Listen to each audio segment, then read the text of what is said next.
Bonjour à toi et bienvenue sur Kanout Télé. Alors aujourd'hui c'est une triste nouvelle que je partage avec toi car j'ai appris que la société Banpresto est morte. Bandai Spirit a publié un avis officiel de fusion avec Banpresto, héritant de tous les droits et devoirs de celle-ci, et donc la société Banpresto est officiellement dissoute depuis le 22 février 2019. Alors aujourd'hui donc je vais te raconter donc l'histoire de qui est Bandai, qui est Namco et donc qui était Banpresto, qui à eux trois vont former les piliers majeurs du jouet, du marché de la figurine et du goodies au Japon. Et à la fin donc je te dévoilerai le nouveau logo qui va figurer donc sur nos nouvelles boîtes de figurines et goodies. L'histoire de Bandai. Alors j'ai résumé avec les dates clés car Bandai existe depuis près de 70 ans, 69 pour être précis. Alors créé officiellement en 1950 par monsieur Naoharu Yamashina qui croit au pouvoir des jouets et développe une partie de l'entreprise familiale afin de créer Bandanya, qui signifie éternellement immuable. Fonde la Bandai Company qui produit des jouets à 1 $ vers les États-Unis. Dans les années 60, une nouvelle filiale est créée à New York, la Bandai Overseas Supply, et lance son premier succès, Astro Boy. Dans les années 70, Bandai gagne le Grand Prix de la 4e International Trade Fair Toys en 73 avec un certain Mazinger Z. En 77, Bandai crée les Gashapon, qui fut un succès immédiat. Dans les années 80, Bandai est une société majeure du jouet au Japon et possède les plus grandes licences comme Kamen Rider, Gundam ou encore les Power Rangers. En 82, une branche est créée afin de développer le secteur de l'animation et s'implante en Europe comme avec la Bandai France. En 84, Bandai envahit les États-Unis avec les GoBots. En 87, Bandai envahit le monde entier avec Saint Seiya ou les Chevaliers du Zodiaque. Et Bandai finit en beauté les années 80 avec une idée de génie en 88 en créant les Cardass. Et le succès oblige la création d'une filiale pour gérer le secteur des cartes à collectionner.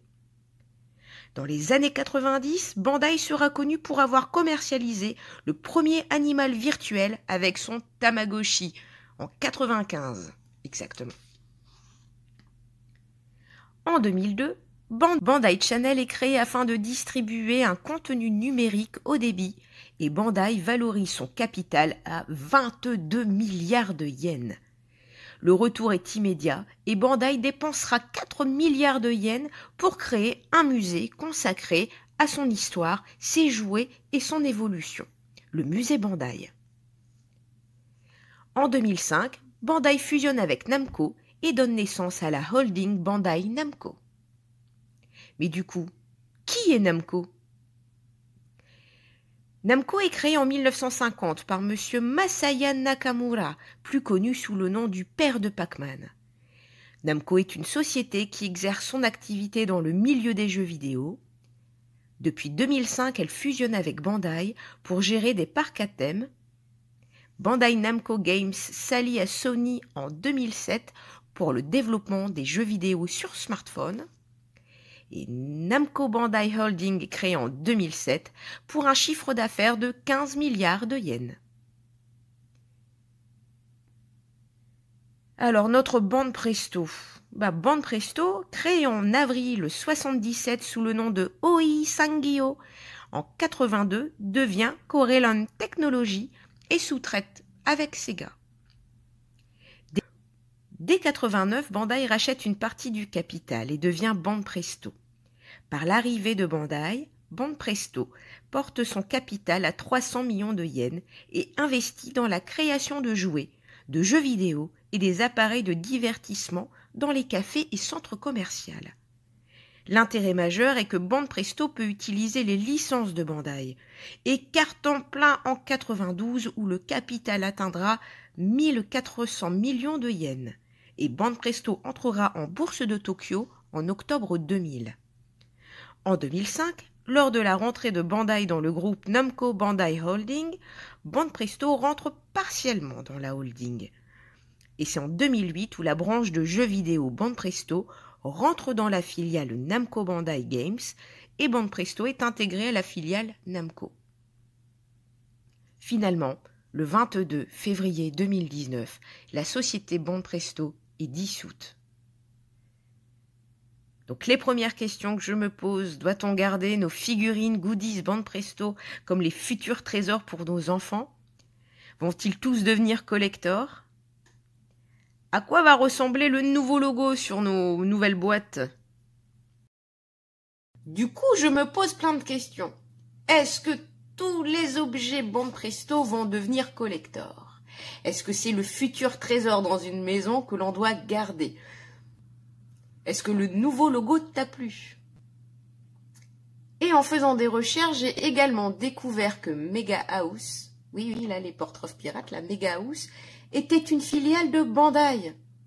Alors, souhaites-tu en savoir plus ou pas, Nakama? Donc, si oui, déjà dans un premier temps, merci de t'abonner à Canut Télé afin de ne rater aucune vidéo.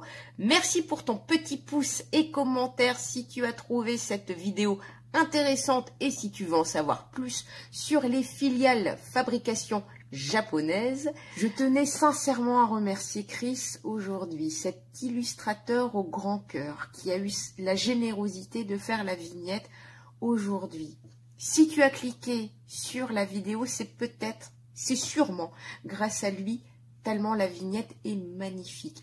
Donc c'est pour ça, Nakama, moi je compte sur toi pour aller voir sa page Twitter, sa boutique en ligne. Tous les liens sont dans la vidéo. N'hésite pas à cliquer dessus. Les prix sont tout petits et le talent est au rendez-vous, il est au max. Je compte sur toi, Nakama, franchement, pour aller voir donc la boutique, l'atelier de Chris. www.capsule-com.fr. Ça, c'est pour le lien officiel donc de l'atelier de la boutique. Et au top. Merci Chris, merci à toi et je te dis à très bientôt Nakama pour une prochaine vidéo. Merci beaucoup.